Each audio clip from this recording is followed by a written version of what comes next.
هذه أيضا دمشق، تعرف كيف تقتطع لحظات من زمن الحرب.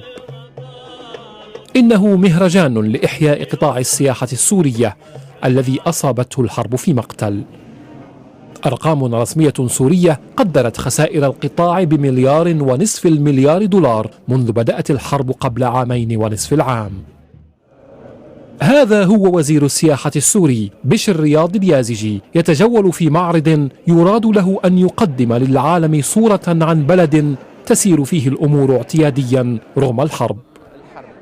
وإنه نحن عم نروج للحياة هلا حاليا بالوقت اللي الناس أو الطرف الثاني عم بيحاول إنه يروج ليلبس السوريين اللون الأسود، وتكون ثقافة الموت هي واقع بحياة السوريين.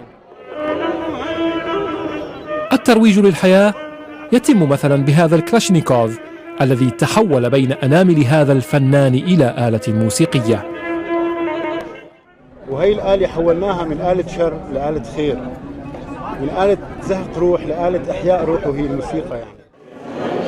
آراء الزوار قد تخلو من الكلام السياسي الصريح، لكن رسالتها لا تختلف كثيرا عن تلك التي حملها وزير السياحة إلى وسائل الإعلام في هذا المهرجان. سوريا تعبت من هالأزمات هي، وهل اجى هذا مثل تفريج عن الكرب تقريبا، هالمعرض هذا وهالاحتفالية هي، وخاصة انه عم يورجينا انه سوريا لا زالت حية.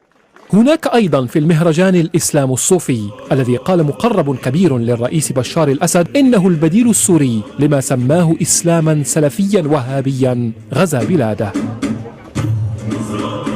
يدور هذا الدرويش حول نفسه ويدور ينشد السلام الإلهي، ويكاد المرء لوهلة ينسى أن هناك أيضا على بعد كيلومترات فقط من هذا المكان رحى حرب طاحنة تدور هي الأخرى وتدور وتدور. إلياس تملالي، BBC.